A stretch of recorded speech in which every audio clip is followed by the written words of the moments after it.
Nobody knew where the old man came from, or why he'd chosen the deadliest saloon in 3 territories to walk into on that particular afternoon. Dusty Creek Saloon, a rotting wooden box where men went to kill time before killing each other. The old man looked like death had forgotten about him. Barefoot, his clothes were rags hanging off bones. He leaned heavy on a twisted mesquite branch serving as a cane. When he pushed through the swinging doors, the entire room went silent.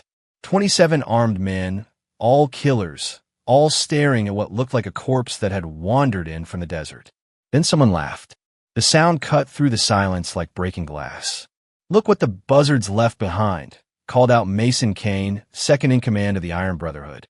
6'3", 240 pounds of muscle and meanness. He sat at the center table with his brothers. 5 of them, the most feared gang in the territory. "Old man, you lost?" The cemetery's 2 streets over. More laughter now. Harsh. Mocking. The old man didn't react. His eyes swept the room with a strange intensity that made a few men shift uncomfortably. Those eyes didn't match the broken body. They were cold, calculating, like he was measuring every man for a coffin. He shuffled forward, that cane tapping against warped floorboards. Tap, tap, tap. Each step seemed to take tremendous effort. He made it to the bar and leaned against it like he might collapse without the support. "Whiskey," he rasped. The bartender looked at Mason. Mason nodded, grinning. "This would be entertaining." "That'll be $5, old-timer," the bartender said. "Highway robbery." Everyone knew it. Regular price was 50 cents. The old man's hand disappeared into his rags. Came out holding a coin. He placed it on the bar. Silver. Unusual design. The bartender picked it up, squinted at it. His face went pale. "Where'd you get this?" "Long time ago," the old man said quietly. Mason stood, walked over. Heavy boots on hollow wood. He grabbed the coin from the bartender's hand, stared at it. His grin faded. "This is a Ranger's badge coin," Mason said slowly. "From before the war. From when there were still laws out here." He looked at the old man differently now. Only one group of Rangers ever used these particular coins. The one stationed at Red Canyon. The room had gone quiet again, but this silence felt different. Heavier, like the air before a lightning strike. "Who are you?" Mason's hand drifted toward his gun. The old man took his whiskey, drank it in one swallow, set the glass down with a soft click. "Thirsty," he said. "I asked you a question." Mason's voice had an edge now. His brothers were standing, hands near weapons. "Who are you?" The old man turned, looked at Mason with those cold, measuring eyes. For just a moment, something flickered across his weathered face. Not quite a smile, more like a memory of violence. "They used to call me a lot of things," the old man said. "Most of them aren't fit for polite company." He paused, but the name that stuck, the one that made grown men check their doors at night. He met Mason's eyes. "They call me the Reaper of Red Canyon." If you enjoyed this opening, hit that like button and let me know in the comments what country you're watching from. This story gets wild. The color drained from Mason Kane's face. His hand froze halfway to his pistol. Around the room, men who'd been laughing moments ago suddenly found other places to look. Because everyone in the territories knew that name. It was whispered in the same breath as legends and ghost stories. "You're lying," Mason said, but his voice shook. "The Reaper died 23 years ago, at Red Canyon. They said 40 men went in to clean out that ranger station. None came back. 42 men, the old man corrected quietly. Not 40, 42. And you're half right. None of them walked back. But I was already there. I was always there." One of Mason's brothers, a skinny man named Cole, laughed nervously. "He's just some crazy desert rat spinning tales. Look at him. He can barely stand." The old man didn't look at Cole, didn't even acknowledge the words. He just stood there, leaning on that cane, looking like a strong wind might knock him over. But his eyes, those eyes were tracking every person in the room, counting guns, measuring distances, reading body language with the precision of someone who'd spent decades staying alive in places where hesitation meant death. "Tell us the story then," Mason said. His confidence was returning. "If you're really the Reaper, tell us what happened at Red Canyon. Prove it." The old man was quiet for a long moment. When he spoke, his voice was distant. Remembering, Red Canyon Station. We were the last law within 300 miles. 6 rangers total. We'd been there for 8 years, keeping the peace, protecting settlers. Then the Apache Ridge Gang decided they wanted our territory. 42 killers rode in at dawn. They gave us one chance to leave. We declined. The old man's eyes went somewhere else. Somewhere dark. They came in shooting. Killed the first ranger, Tommy Fletcher, before he could even draw. Killed the second, James Steady Morrison, through the window while he was drinking coffee. The other 3 rangers held the main building. I was in the watchtower. The saloon was dead silent. Even the card games had stopped. They thought they had us trapped. They thought numbers meant victory. They were wrong. I had the high ground. I had 60 rounds. And I had 23 years of being very, very good at one particular thing. His voice was cold now. Empty. I killed the first man at 300 yards. He was giving orders. Leaders die first. Creates chaos. The second fell at 270. He was rallying them. The third, fourth, and fifth went down before they found cover. All headshots. All clean. Impossible, Cole muttered. Nobody shoots like that. The old man continued like he hadn't heard. The 3 rangers in the main building fought like demons. They killed 17 men between them before they ran out of ammunition. Then the gang burned them alive. I heard them screaming. I couldn't help them. Too many guns between me and that building. So I waited. Waited while their screams died out. Waited while the gang celebrated. Waited until they thought they'd won. He looked at Mason. Really looked at him. And for the first time, Mason saw it. The thing that made legends real. The absolute absence of fear or doubt or mercy. Night fell. 37 men remained of their 42. They were drunk. Confident. Stupid. I came down from that tower like smoke. Like judgment. Like death itself. The first 6 never knew I was there. Knives are quiet. Bodies are soft. The next batch figured it out when they found their friends with their throats opened. They started shooting at shadows. At each other. At ghosts. I killed 11 more in the chaos. The remaining 20 tried to run. I hunted them. Through the dark. Through the canyon. Through every hiding spot and hole they could find. It took 3 days. 3 days of tracking and killing and watching grown men beg for mercy they'd never shown anyone else. The old man's cane tapped once against the floor. By the end, they called me the Reaper because that's what I was. Death. Inevitable. Patient. Final. The last man alive told me he'd never seen anyone move like I moved, shoot like I shot, kill like I killed. Then he died too. The saloon was a tomb. Not a man dared move. The army found Red Canyon Station a week later. 42 bodies. 6 rangers. Me gone. They declared us all dead. I let them. Because I was tired. Tired of killing. Tired of this life. I walked into the desert and I kept walking. For 23 years. Mason swallowed hard. So why come back? Why walk into a saloon full of killers if you want a peace? The old man's laugh was dry. Brittle. Like old bones. Because this saloon is built on the ruins of Red Canyon Station. Because your gang wears the same red bandanas the Apache Ridge Gang wore. Because you're the same kind of man. And because... He straightened slightly. The cane lifted an inch off the floor. I'm tired of running from ghosts. Everything happened at once. Cole went for his gun. Fast. Genuinely fast. The old man's cane snapped up, caught Cole's wrist. The gun clattered to the floor. Before Cole could react, the old man had reversed the cane, drove the heavy end into Cole's solar plexus. Cole folded. Mason drew. Bang. The shot went wide. The old man had moved. Not fast. He was too old for fast, but economical. Precise. Like water flowing around rocks. He was suddenly beside Mason, and Mason's gun was no longer in Mason's hand. It was in the old man's hand. The old man stepped back, held the revolver loose. Comfortable.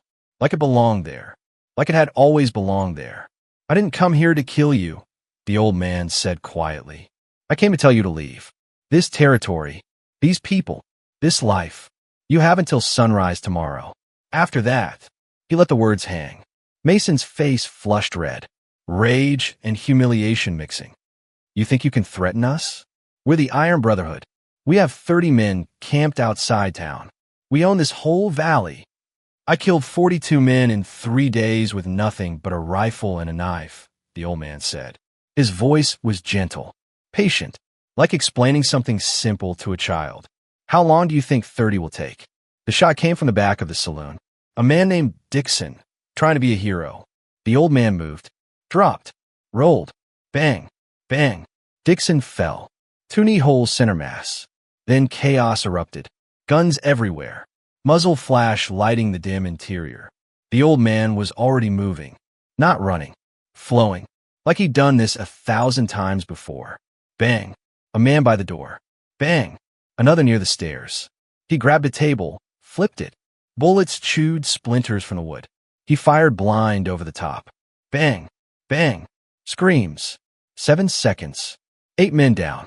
The old man was behind the bar now. The bartender had wisely vanished through the back.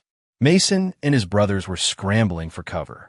The other patrons, those smart enough to live this long, were flat on the floor or running for the exits. "This is your last chance," the old man called out. His voice was still calm, still controlled, like he was commenting on the weather. "Walk away." Mason's response was a volley of gunfire that turned the bar into kindling. The old man sighed. He'd known it would come to this. They always chose violence. Always. He moved again, fast as his old body allowed. Came up firing. Bang, bang, bang. 3 more down. Started with 27. Now 17 remained. He dove behind a support beam. Bullets followed him, chewing wood, punching through walls, filling the air with smoke and splinters and the copper smell of blood. A man rushed him from the left. Amateur mistake. The old man turned, fired from the hip. Bang. The man's knee exploded. He went down screaming. The old man didn't kill him, just made sure he wouldn't fight again. Bodies could talk. Bodies could spread fear. Dead men couldn't do either. 16 left. 2 tried to flank from different sides. The old man was already moving. Always moving. Drop one with a shot to the shoulder. Bang. Spun. Drop the other with a shot to the thigh. Bang. Neither kill shots. Just stopping shots. The screaming would do the rest. 14 left. He's just one man. Mason was shouting. One old man. Rush him. 5 men tried. Brave. Stupid. The old man had counted their steps. Knew exactly when they'd round the corner. Bang. Bang. Bang. 3 fell. The other 2 saw their friends drop and suddenly found wisdom. They ran for the door. 11 left. The shooting had stopped. The men who remained were hiding. Rethinking. The old man reloaded. Smooth. Automatic. Muscle memory from decades of violence. He had maybe 20 rounds left on him. 11 men. Simple math if they stayed stupid. You can't win this. Mason called out. His voice cracked. Even if you kill us all, our men outside will hear the shots. They'll burn this whole town.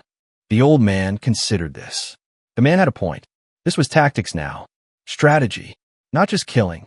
Then I'll give you what you want, the old man said. He stood up. Slowly. Hands visible. No gun. I'll walk outside with you. Face your men. But you leave the town alone. Silence. Then, why would you do that? Because I'm tired, the old man said. And for the first time, he sounded it. Bone deep weary. I'm tired of running. Tired of killing. Tired of being the reaper. So I'll give you what you came for. Me. But the town walks. Mason laughed. Not mocking this time. Genuine surprise. You die for these people? You don't even know them. I knew people like them once, the old man said quietly. Good people. Settlers. Families. People trying to make something honest in a dishonest world. I couldn't save them then. Maybe I can now. He walked toward the door. Limping now. The fight had taken something out of him. His cane was broken.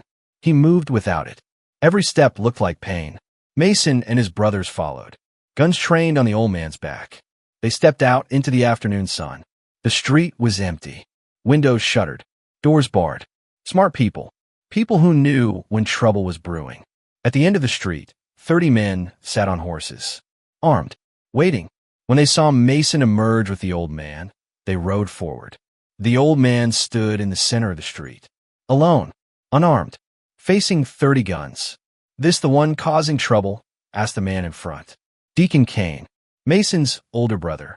Leader of the Iron Brotherhood. Scar across his face. Eyes like dead fish. This is him, Mason said. Says he's the Reaper of Red Canyon. Deacon stared, then laughed, long and hard. That old ghost story? Someone's been drinking too much desert water. He looked at the old man. I don't care who you were. I care who you are now. An old man who killed some of my boys. You're going to die slow for that. The old man said nothing, just stood there, waiting. Deacon drew his gun. Any last words? Yes, the old man said. His voice was different now, stronger. I lied. 3 things happened simultaneously. Windows shattered. Rifle barrels appeared. Townspeople, shopkeepers, farmers, people who'd been hiding, people who'd been waiting for a signal. The old man dropped and rolled. Came up with 2 guns, taken from Mason's brothers who'd been foolish enough to stand close. 1 gun in each hand, and the old man smiled. It was not a kind smile. Deacon's horse reared. The shot had taken his hat clean off. 1 inch lower and it would have been his skull. A warning shot. Precise. Impossible. Then hell opened up. The townspeople fired. Not well, they were farmers and merchants, not soldiers, but there were a lot of them. 20, maybe 25. Firing from cover. Firing at 30 men on horseback with nowhere to hide. And in the middle of it all, the old man danced. A rider fell. Bang. Another. He moved between bullets like he could see them coming. Like he'd done this dance so many times he knew every step. Bang. Bang. Bang. 3 more down. Started with 30. Now 23 remained. The riders scattered. Chaos. Horses screaming. Men shouting. Trying to find cover. Trying to return fire. But the crossfire was deadly. They were in a kill zone, and they knew it. Bang. Bang. The old man dropped 2 more. Now 21. Deacon was shouting orders. Trying to rally. Trying to organize a retreat. But organization requires trust. Trust requires time. Time was something the old man wasn't giving them. Bang. 18. Bang. Bang. 16. The old man's guns clicked empty. He dropped them, dug behind a water trough. Bullets chewed the wood above his head. He came up with 2 more pistols, 1 from a dead rider, 1 from his own belt. Started firing again. The riders were breaking now. Full rout. They turned their horses. Fled. The townspeople kept firing, kept hitting, kept dropping them. By the time the dust settled, 9 men remained of the original 30. 9 men fleeing as fast as their horses could carry them. The old man stood, slowly, every bone aching. He'd been shot, twice, once in the shoulder, once in the side. Neither fatal. Not yet, but they hurt. They hurt bad. The townspeople emerged, cautious, uncertain. A woman approached, maybe 50, worn hands, hard face. She'd been the one organizing the defense. You taught us to shoot, she said. Last night, when you went door to door, you told us what to do. Figured you'd need help, the old man rasped, blood on his lips. Figured you'd want to fight for your home. A young man stepped forward. Couldn't have been more than 17. Rifle still shaking in his hands. You came back for us. Why? You don't know us. The old man looked at him, at all of them, at these people who'd chosen to stand, to fight. I know you, he said quietly. I know you better than you think. You're the reason men like me existed. You're the reason rangers rode into hell to keep the peace. You're worth saving. He took 2 steps and collapsed. When the old man woke, it was night. He was in a bed, clean sheets, bandages, the smell of medicine. A doctor stood nearby. The woman who'd organized the defense sat in a chair beside the bed. You've been out for 6 hours, she said. The doctor says you'll live. Says you're tougher than jerky. The old man tried to sit up, gasped. Lay back down. The riders? Gone. Scattered. We killed 20 of their 30. The 9 who fled won't be back. She paused. But Deacon got away. He'll rebuild. He'll come back with more men. The old man closed his eyes. She was right. He knew she was right. I can teach you, he said. Teach you to fight. Teach you to defend. Give you a few weeks, you'll be able to hold this town against an army. Why would you do that? He opened his eyes, looked at her. Because I can't run anymore. Because Red Canyon deserves a second chance. Because maybe, his voice cracked slightly. Maybe I can make up for all the people I couldn't save. All the times I chose the easy path. The woman nodded slowly. All right then. You teach us. We'll learn. And when Deacon comes back, he'll find more than he bargained for. Over the next 3 weeks, the old man transformed the town. He taught them to shoot. Really shoot. Not just point and fire, but breathe and aim and squeeze. He taught them tactics. Crossfire. Fields of fire. Defensive positions. He taught them to move as a unit. To trust each other. To fight smart instead of hard. The young man, his name was Thomas, became the old man's shadow. Absorbed every lesson. Every story. Every technique. The old man saw something in the kid. Something he recognized. A natural fighter. A protector, not a killer. The best kind. Why did you really come back? Thomas asked one night. They were on watch. Stars bright overhead. The old man was quiet for a long time. 23 years ago, I had a choice. I could stay and rebuild. Or I could run. I ran. Told myself I was tired of killing. Truth was I was afraid. Afraid of what I'd become. Afraid I couldn't be anything else. He looked at Thomas. So I became nothing. Just a ghost in the desert. But ghosts aren't real. They can't help anyone. Can't save anyone. Can't matter. You matter now, Thomas said. Maybe that's enough. On the morning of the 4th week, a rider came. One of Deacon's men. He rode into town alone. Unarmed. Hands visible. Deacon sent me, the rider said. He's got 50 men now. Good men. Killers. He'll be here at sunrise tomorrow. Says this is your last chance to leave. All of you. Walk away and live. Stay, and he burns this town to ash with everyone in it. The old man stood in the middle of the street. Same spot he'd stood before. Tell Deacon the Reaper is waiting. Tell him to bring 60 men if he wants. Tell him to bring 100. Tell him. The old man smiled that terrible smile. Tell him I'm done running. The rider left. That night, the town prepared. Barricades went up. Positions were reinforced. Ammunition distributed. Family said their goodbyes. Just in case. The old man sat in the church. The building was old. Half collapsed. But it still stood. Thomas found him there. You think we can win? The kid asked. Honest answer? No. 50 trained killers against 30 townspeople who've had 3 weeks of training? The math doesn't work. The old man looked at the broken cross above the altar. But we don't have to win. We just have to make it cost too much. Make Deacon bleed enough that he gives up. Make him realize this town isn't worth what he'll lose taking it. And if he doesn't give up, the old man met his eyes. Then we make him regret he was ever born. We make him pay for every inch. We make him remember this day for the rest of his short life. Thomas sat beside him. Why'd you teach me separate from the others? All those extra lessons. Because when this is over, someone needs to carry on. Someone needs to protect these people. I'm old Thomas. This might be my last fight. But you, he gripped the kid's shoulder. You're just getting started. You're going to be what I should have been. A ranger. A protector. A symbol that good men can still win. I'm scared, Thomas admitted. Good. Fear keeps you sharp. Keeps you careful. Only fools and dead men don't feel fear. They sat in silence until dawn. The sun rose red. Blood red. Like the sky knew what was coming. 50 men rode into town. Deacon in the lead. They filled the street. Blocked every exit. Rifles. Pistols. Shotguns. Professional killers. Men who'd done this before. Men who would do it again. The town was silent. Every person at their position. Hidden. Waiting. Deacon raised his hand. His men stopped. Last chance, he called out. Walk away. The old man stepped out from behind a building. Alone. He walked to the center of the street. Stopped 20 yards from Deacon's horse. You first, the old man said. Deacon laughed. You're not a reaper. You're just a crazy old man with a death wish. I'm going to enjoy watching you burn. Maybe, the old man said. But here's the thing about reapers, Deacon. We don't just kill. We harvest. And this field. He gestured to the street, to the town, to the hidden townspeople. This field is ripe. He drew. Deacon's horse collapsed. Shot through the heart. Deacon hit the ground hard. Rolled. Came up furious. And then the world exploded. Every window. Every rooftop. Every barricade. 30 rifles spoke as one. The first volley cut down 15 riders before they could react. Started with 50. Now 35 remained. The riders scattered. Tried to find cover.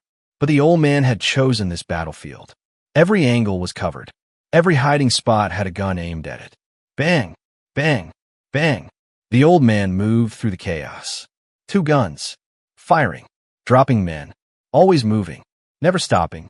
Bang, bang. 2 more fell. Now 33. Return fire came. Heavy. Concentrated. Bullets everywhere. The old man felt one graze his leg. Another crease his ribs. Pain. Distant. Unimportant. He kept moving. Kept firing. Bang, bang, bang. Now 30. Thomas emerged from a building. Rifle singing. Bang, bang. 2 riders down. Now 28. The kid had learned well. Moved well. Fired well. The battle raged for minutes that felt like hours. Smoke choked the street. Blood pooled in the dirt. Screaming. Cursing. The sound of men dying. Started with 50. Now 20. Now 15. Now 10. The survivors were in full retreat. Trying to reach their horses. Tried to escape. The old man let them go. Let them run. Let them spread the story. All except one. Deacon. The old man had tracked him through the entire fight. Wounded him twice. Kept him alive. Kept him for last. Deacon was crawling. Both legs shot. Arm shattered. Bleeding from a dozen places. He looked up at the old man. Fear in his eyes. Real fear. Please, he gasped. Please. The old man stood over him. Gun aimed at Deacon's head. 1 pull. 1 second. Justice. But his hand didn't move. You know what the difference is between me and you? The old man said quietly. You kill because you enjoy it. I kill because it's necessary. And right now, he lowered the gun. It's not necessary anymore. You're done. Broken. Finished. You'll spend the rest of your life looking over your shoulder, wondering when I'll come back, when one of these townspeople will find you, when someone you wronged will collect the debt. He holstered the weapon. That's a worse death than a bullet. That's dying every day for the rest of your life. He turned, walked away, left Deacon bleeding in the dirt. The townspeople emerged, cautious, then jubilant. They'd won. Against impossible odds, they'd won. People hugged, cried, laughed, checked on wounded, mourned their 3 dead, celebrated their survival. The old man sat on the church steps. Thomas sat beside him. You let him live, Thomas said. Not a question. An observation. I did. Why? Because I've killed enough men. Because mercy is harder than vengeance. Because the old man looked at his hands. Weathered. Scarred. Old.